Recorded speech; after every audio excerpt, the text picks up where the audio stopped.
Okay, today's video is very special on my journey of healing and of growth because today marks 1 year of sobriety for me. Now, a whole year with no mind-altering substances seemed crazy to me. So I'd film today's video in the bar that I have in my house, just a sort of perspective of what my life used to be like, right? Now, you don't just create something like this. This is just one wall, right? We have an entire bar that's pretty similar to this, where we put alcohol on a pedestal, right? This is very typical in the British culture because everybody loves to drink. And this isn't something that you just put together overnight, right? This is years and years of dedication to something, and that one thing being alcohol. I could have never imagined living a life of sobriety for any amount of time, let alone a year and onwards. So this is a really special time for me to sort of reflect on the year that's been, how much I've grown, how much I've changed, what I've done, what I've accomplished, who I've become. And it really has enabled me to flip my life around. Now, alcohol itself wasn't so much of a problem for me. The environment I live in, the people all around me love alcohol. But this wasn't a problem for me, right? I would drink occasionally, a couple times a month, whatever it may be, go out partying or maybe some casual drinks, but I wouldn't have classed myself as an alcoholic by any means, right? I had control over my alcohol consumption. It took a lot of alcohol for me to get drunk. So for the most part, I'm just on hard stuff, right? On the whiskeys, on the rums, on the brandy. This is none of my drink, but on the hard stuff, right, on the spirits. I can't drink beer, cider, all of these things, they just fill me up way too much. But my problem that I had was with weed and with drugs, right? I knew that quitting alcohol wasn't going to be a problem. But I knew that I was addicted to weed, right? I have an entire leg sleeve of tattoos covered in weed leaves, right? Weed was so ingrained in my lifestyle. Growing up as a skateboarder, all of my friends, 100% of my friends smoke weed, right? This was the environment that I lived in. This was the lifestyle that there was seemingly no escape from because it was so normal, right? It was so glorified. It was just a key part of me and all the people I hang around with's lifestyle, right? But it was deteriorating for me. It really messed up my headspace. So much brain fog. Demotivated me to all extents. I had no ability to not only hype myself up, but the more concerning thing was there was no ability to view the bigger picture and really create long-term goals for myself, really see into the future and strive for something better. It was almost like a weighted blanket keeping me at this lower frequency, at this lower level. And I tried many times to quit. I think the longest time I quit for was maybe 2-3 weeks. Now, I haven't been smoking or drinking for majorly long, maybe 5 or 6 years or something like that. But the effects it had on me in no small amounts of time, from the sheer amount of weed that I smoked, from the sheer amount of drugs that I did, it messed me up. Messed me up very badly. And I knew there was something I had to get away from. Now, this is at a time in my life when I was experiencing chronic pain 24/7. Chronic fatigue, chronic pain, sharp stabbing pains, gut problems, all of these things. And this addiction, this dependency on weed was far more damaging than anything. Far more damaging. You know, people talk about, oh, you haven't got the right strain, dude. Oh, you need to smoke this stuff. This will make you feel good. And you get all giddy and happy, and that wasn't the effect, right? For me, it made me anxious. It shut me down. It closed me in because I felt so dependent on this one thing. It was like I was trapped in the dark tunnel, and the weed was the light to take me out, right? To push me through. But in fact, it actually made it a lot worse. It clouded everything in my life. I could have never imagined. I always said that I'll smoke weed until the day I die, right? Because I love the culture, right? And that's what made it so hard for me. This is why it was such a challenge for me, because I love the weed culture. I love how friendly and happy people are who smoke weed. They're much more down-to-earth people. They're much more real people. You don't really get many NPCs that smoke weed. They're all against it. So these types of people, they have the right vibe. They have the right personality types. But it was just my environment. It was not those type of people. They weren't the people for growth. They weren't the people for real expansion and exponential growth that I was looking for in my life, that I desperately needed. I always felt trapped inside my body, like I knew I had something in me that was far more powerful than what was being portrayed and open to the world. So a year ago, I started my healing journey, 100 days to cure myself of nearly 11 years of chronic pain. And part of that healing journey led me to freeing myself from my addictions. Now, during this time, I quit weed, alcohol, sugar, and cigarettes, all at the same time. My biggest problem from these was sugar. So that was the toughest to beat. Didn't even find quitting cigarettes as hard at that point, because sugar was the killer. But it all came down to one final night. I was on my healing journey. I was doing all of my positive things. Waking up early, meditating, going for walks, reading, eating right, supplementing. All of these good things. But it came down to one night. It's a famous DJ from the UK called Boo, and he was playing in Australia when I was there. And I went on a night out, and I do not remember leaving my house. It was all just a complete blur. And I woke up in the morning feeling so disappointed that I didn't get to see one of my favorite DJs, only to find out that I'd been kicked out of multiple different bars. I had done some outrageous things. I'd messed my leg up.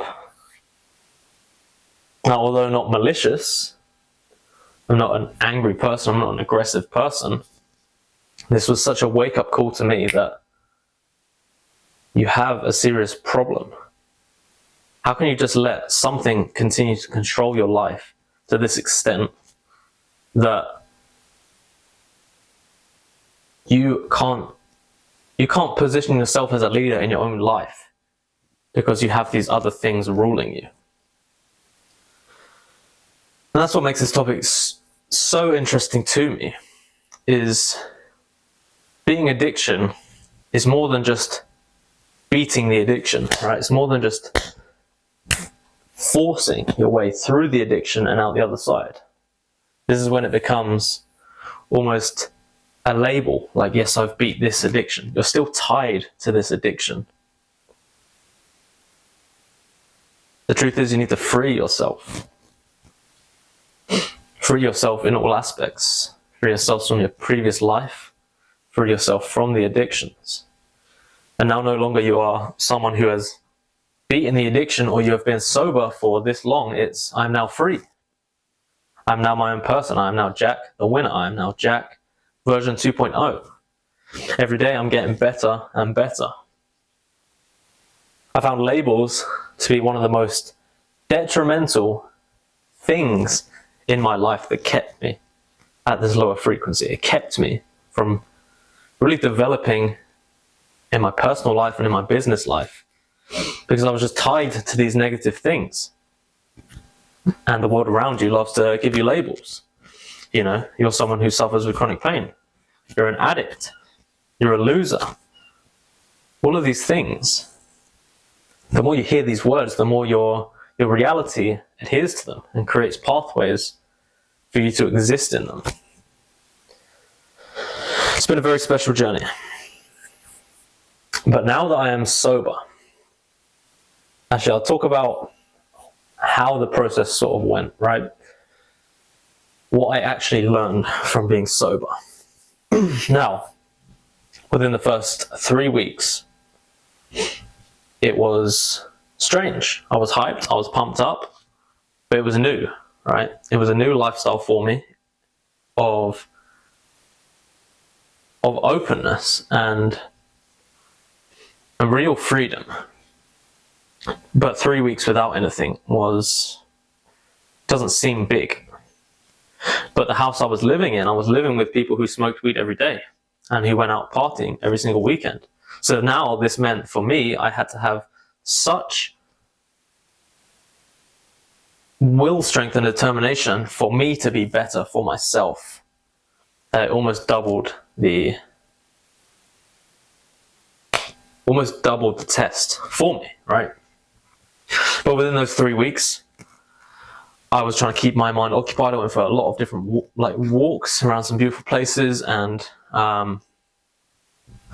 really trying to step out of my shell, because like I said, the weed made me super anxious, socially anxious. And so I was really working on just saying hi to people when I walked past them, just saying good morning. No deep conversations. But this would be my goal, right? Was just to speak to someone else, right? Interact with another human being, instigate the interaction, to really put me out of my comfort zone and change my environment. Everyone talks about how important it is to change your environment, but it's also important to change your internal environment of what you're used to outputting and what you're used to allowing into your body. So I made it a choice of mine to interact with normal people, right? Not people who are out clubbing, not people who are out smoking weed, not people who are out skateboarding. Everyday people, right? And this was amazing. Now, within the first month, my mind became so clear. You know, I had this new force, this new feeling coming through me that I knew I could do better, and that I am doing better, which was amazing to me, right? I couldn't hold a conversation. I couldn't speak to the camera without feeling awkward. You can see my first ever video on my channel. Super awkward, right? And I felt uncomfortable because it was something new. It was something I didn't do before. But now, it's not something I'm worried about. It's not something I feel uncomfortable doing. Sure, I'm still learning. Sure, I'm still improving. But in that first month, it was like a huge paradigm shift for me. I was able to articulate myself, express my emotions, my feelings. I could start reading. The big problem I had with weed was my concentration and my retention, my memory retention, right? So if I would try to read something, I would get to the end of the line and I'd have to reread it. I'd have to reread everything about 3 times. Not even paragraphs, right? Lines, individual lines, because I just couldn't retain the information. And that's all it took, was around 1 month of practicing and shifting my paradigm, changing my internal environment to someone who wants to grow, who is growing, not wants to, is growing, is doing better, is putting in the work, is improving. I didn't have any long-term goals, right? I had one goal: to heal myself within 100 days. I didn't know exactly how, I didn't know exactly what was going to happen, right? But I knew 100 days I would heal myself.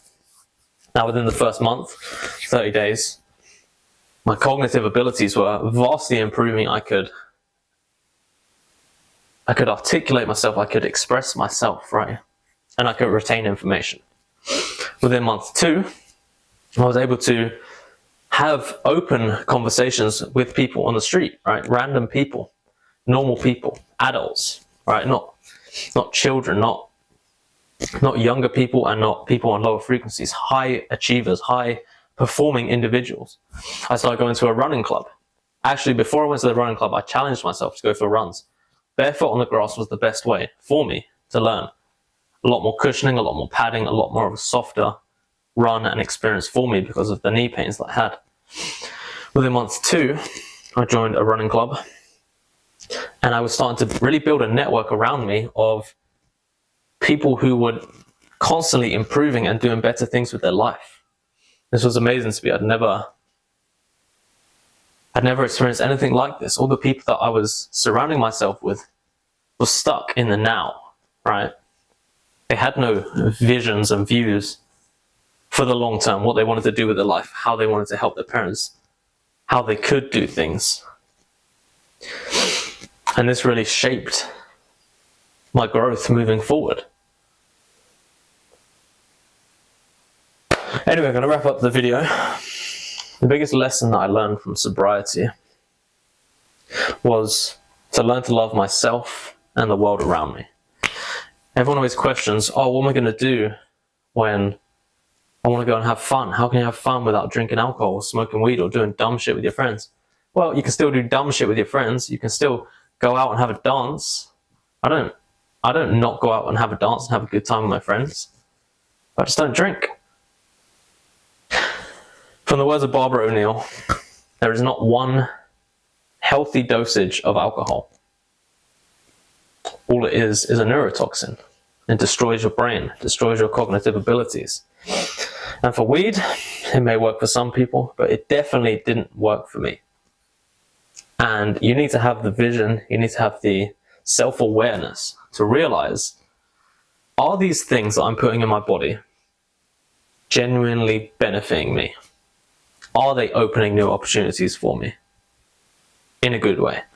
Are they healing my body? Are they creating an internal and external environment for me where I'm going to grow, where I'm going to be the best version of myself? And are they going to create this for longevity?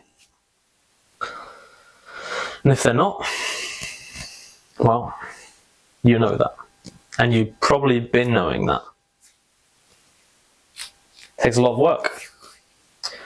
But the main thing it takes is a decision. A self-assessment and a decision. Look at yourself in the mirror and ask yourself, when you wake up on a Sunday morning or a Saturday morning, is that really how you want to live your life? Is that really the way you want to feel at any point in your life? There's a difference between feeling majorly hungover and fucked up than there is feeling fucked up from a good workout or from a good strenuous activity, right? You need to ask yourself some deep questions. Many people celebrate their 1-year sobriety by having a little drink. It's not for me. I'm here for the long run. I have amazing things planned for my life. Being able to help people like you. Sharing my journey, sharing my story. And why would I ever put anything in my body again that's going to harm me? Seems like a rhetorical question, but it's got a pretty simple answer. You shouldn't. I hope this video gave you some sort of value or information for what it's like after 1 year of sobriety, how it's made me genuinely feel and appreciate life more. And if this is something you feel like you're struggling with, you don't know where to start, you don't know what to do, don't know how to change your mindset into one where you feel like you're able to do this, send me a message. And I'd love to talk to you. I want to see you become the best version of yourself the same way that I am becoming the best version of myself every single day. Have an amazing day.